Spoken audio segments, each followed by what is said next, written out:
আসসালামু আলাইকুম নবম শ্রেণীর প্রিয় শিক্ষার্থীরা। তো তোমরা ইতিমধ্যেই জানো যে তোমাদের বার্ষিক পরীক্ষার যে সিলেবাস এবং যে নির্দেশিকা ছিল ওটা তোমাদের বোর্ড কর্তৃক দেওয়া হয়েছে। আজকে আমরা তোমাদের বিজ্ঞান বিষয়ের যে শর্ট সিলেবাস সেটা নিয়ে আলোচনা করব। তাহলে দেখো, তোমাদের প্রথমে হচ্ছে তোমাদের টিচারদের জন্য কিছু তোমার নির্দেশনা দেওয়া আছে। এগুলো হচ্ছে এই নির্দেশনাগুলো তোমার ফলো করে তোমার টিচাররা পরীক্ষায় কোশ্চেন করবে।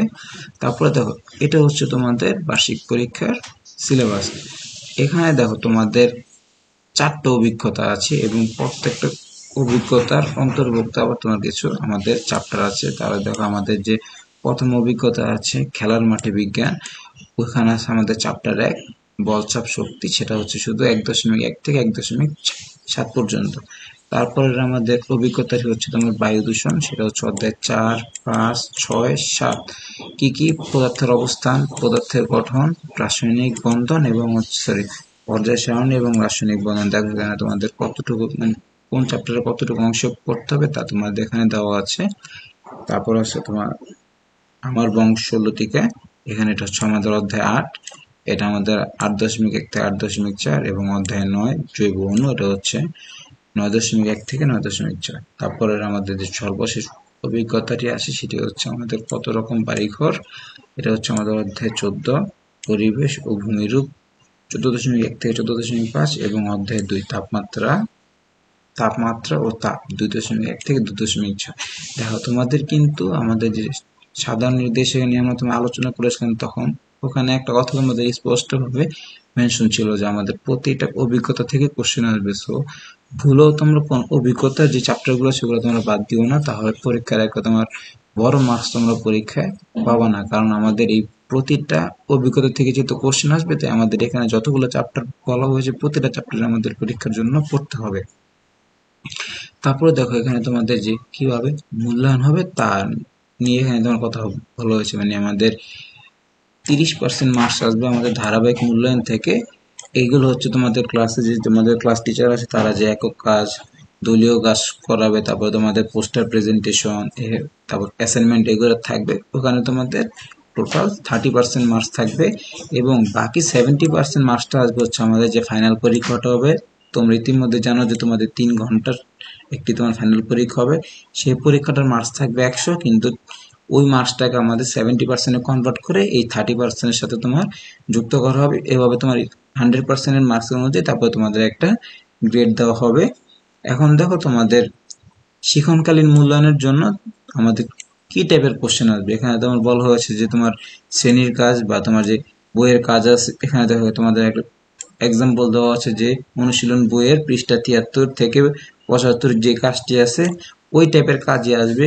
ওই টাইপের কাজে আমাদের 10 মার্কস থাকবে। তারপর হচ্ছে তোমাদের একটা বাড়ির কাজ থাকবে, অথবা তোমার টিচার কোনো তোমাকে অ্যাসাইনমেন্ট দিবে অথবা তোমার কোনো প্রজেক্ট দিবে, ওই প্রজেক্টটা তোমার 10 মার্ক ক্যারি করবে।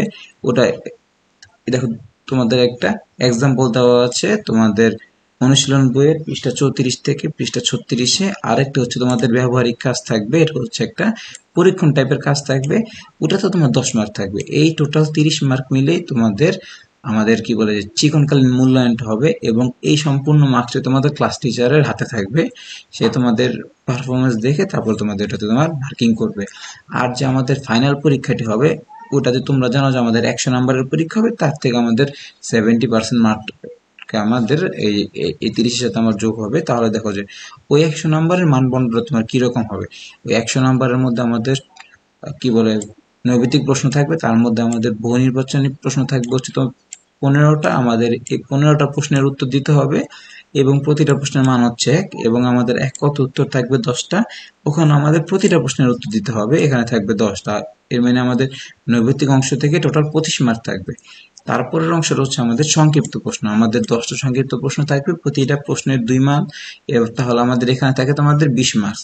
তারপর হচ্ছে আমাদের রচনামূলক প্রশ্ন আসবে। আপনাদের দেখো তোমাদের রচনামূলক প্রশ্ন আবার 2 ভাগে ভাগ করা। একটা হচ্ছে তোমার দৃশ্যপটহীন, মানে কি আমাদের এখানে কোনো উদ্দীপক বা দৃশ্যকল্প থাকবে না। আর একটা হচ্ছে আমাদের দৃশ্যপট নির্ভর, মানে এখানে আমাদের একটা উদ্দীপক থাকবে। তাহলে দেখো যেটা আমাদের উদ্দীপক নাই সেখানে হচ্ছে আমাদের 5টা কোশ্চেন থাকবে, তার মধ্যে আমাদের 3টা কোশ্চেনের অ্যান্সার করতে হবে এবং প্রতিটা কোশ্চেনের মার্ক কত 5। এর মানে তোমাদের টোটাল 15 মার্কস। এবং আমাদের যে লাস্ট অংশটা সেটা হচ্ছে আমাদের রচনামূলক প্রশ্ন, কিন্তু এখানে তোমার উদ্দীপক থাকবে। এখানে তোমাদের টোটাল 60টা কোশ্চেন থাকবে। এই 60টা কোশ্চেন থেকে তোমাদের 5টা কোশ্চেন অ্যান্সার করতে হবে এবং প্রতিটা প্রশ্নের মান হচ্ছে 8। সো দেখো এইখানে কিন্তু আমাদের সবচেয়ে বেশি মার্কস ক্যারি করতেছে, আর 40 মার্ক এখানে আমাদের এই রচনামূলক প্রশ্ন থেকে আসবে। এবং এখানে দেখো প্রতিটা প্রশ্নের মান 8 না, এই প্রতিটা প্রশ্নের ভিতরে আবার তো আমাদের 2টা করে প্রশ্ন থাকে, মানে তোমার 4 করে 2টা প্রশ্ন থাকবে, টোটাল 8 মার্ক। এখন দেখো এখানে তোমাদের একটি নমুনা প্রশ্ন দিয়ে দাও হয়েছে যে তোমাদের পরীক্ষা আসলে কি টাইপের কোশ্চেন আসবে। তাহলে দেখো আমাদের সবার প্রথমে 15টা বহু নির্বাচনী প্রশ্ন আছে, তারপরে দেখো আমাদের 10টা একত উত্তর আছে। তাহলে দেখো এখানে আমরা কিছু বহু নির্বাচিত প্রশ্ন নিয়ে আলোচনা করি। দেখো কি বলছে যে কোন গ্যাসে ব্যাপনের হার বেশি। দেখো এর অ্যান্সার কিন্তু আমাদের ভোর থেকে আমাদের দিয়ে দেওয়া হয়েছে যে আমাদের মিথেন গ্যাস যে CH4, এটার আমাদের কি বল ব্যাপনের হার বেশি। তারপর আমার কোন দ্রবণে লিপিড অদ্রবণীয়, দেখো এটা তোমার অ্যান্সার দেওয়া আছে পানি। এভাবে তোমাদের প্রতিটা কোশ্চেনের দেখো তোমার এখানে অ্যান্সার দেওয়া আছে। তারপর দেখো আমাদের কিছু এক কথা উত্তর আছে, এই এক কথা উত্তরগুলো দেখো এই কোশ্চেনগুলোরও কিন্তু অ্যান্সার তোমাদের ভোর থেকে দিয়ে দেওয়া হয়েছে। কিন্তু একটা জিনিস তোমরা মাথায় রেখো যে এখানে যে কোশ্চেনগুলো দেওয়া হয়েছে তার থেকে একটা কোশ্চেনে কিন্তু আমার পরীক্ষা আসবে না, এটা জাস্ট একটা নমুনা কোশ্চেন। কেন না, কারণ সাধারণ নির্দেশিকা আমাদের স্পষ্টভাবে বলা হয়েছে যে যে কোশ্চেনগুলো ভোর থেকে নমুনা কোশ্চেন আকারে দেওয়া হয়েছে ওই কোশ্চেনগুলো থেকে একটা কোশ্চেনে তোমার ফাইনাল পরীক্ষা আসবে না। এটা জাস্ট তোমাদের দেখার জন্য যে তোমাদের কি টাইপের কোশ্চেন পরীক্ষায় আসবে। এখন তো এই জন্য তোমাদের কিন্তু বইয়ের চ্যাপ্টারগুলো খুব ভালোভাবে পড়তে হবে, এবং তোমাদের এখানে যতগুলো চ্যাপ্টারের কথা বলা হয়েছে প্রতিটা চ্যাপ্টার নিয়ে আমরা আমাদের চ্যানেল থেকে ভিডিও দিব, যাতে তোমার ওই ভিডিওগুলো দেখলে ওই চ্যাপ্টারগুলো নিয়ে তোমাদের আর কোনো কনফিউশন থাকবে না। এখন দেখো এখানে তোমাদের সংক্ষিপ্ত প্রশ্ন দেওয়া হয়েছে, এই সংক্ষিপ্ত প্রশ্নটা কিছু তোমাদের অ্যান্সার এখানে দেখো তোমার অ্যান্সার দিয়ে দেওয়া হয়েছে, প্রতি সংক্ষিপ্ত প্রশ্নের অ্যান্সার তোমাদের দিয়ে দেওয়া হয়েছে এখানে দেখো 25 পর্যন্ত। তারপরে দেখো আমাদের কিছু সংক্ষিপ্ত প্রশ্ন আছে, আগে বলেছিলাম আমাদের 10টা সংক্ষিপ্ত প্রশ্ন থাকবে, কিন্তু আমাদের কিন্তু এই 10টা প্রশ্ন অ্যান্সার করতে হবে। একটা প্রশ্ন তুমি ছাড়তে পারবে না, কারণ প্রতিটা প্রশ্নে তোমার 2 মার্কস থাকবে। তুমি যদি একটা প্রশ্ন তুমি ছেড়ে তো তুমি পরীক্ষা, তাহলে তুমি 2 মার্কস তুমি পাবা না। কিন্তু আমাদের যে বড় প্রশ্নগুলো থাকবে ওখানে দেখো আমাদের যে দৃশ্য কল্পনায় যে প্রশ্নগুলোতে সেগুলো হচ্ছে আমাদের 5টা থাকবে, 3টা অ্যান্সার করতে হবে, এরকম টাইপের কোশ্চেন আসবে। সো দেখো আমাদের প্রতিটা কোশ্চেনে কিন্তু 5 মার্ক করে থাকবে, 3 5 15 নাম্বার এখান থেকে আসবে। এবং আমাদের যে লাস্ট পার্টটা আছে ওখানে হচ্ছে দেখো এরকম আমাদের উদ্দীপক থাকবে। এই উদ্দীপকের আলোকে আমাদের 2টা করে কোশ্চেন থাকবে। দেখো প্রতিটা উদ্দীপকের আন্ডারে আবার আমাদের 2টা করে কোশ্চেন আছে, 4 4 8 নাম্বার। তারপরে দেখো আবার আমাদের যে দ্বিতীয় উদ্দীপকটা আছে, দেখো এখানে থেকে এখানে আমাদের 2টা দৃশ্যপট দেওয়া আছে, এই 2টা দৃশ্যপট মিলে আমাদের 2টা কোশ্চেন আছে। দেখো এখানে ক আর ক। সো এভাবে আমাদের টোটাল 8 মার্কস থাকবে। সো আশা করি তোমরা এই জিনিসটা বুঝতে পারছো।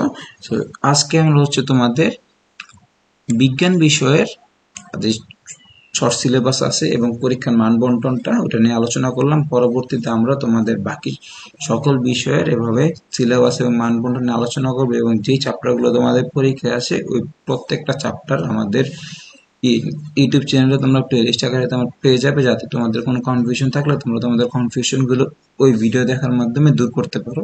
ধন্যবাদ।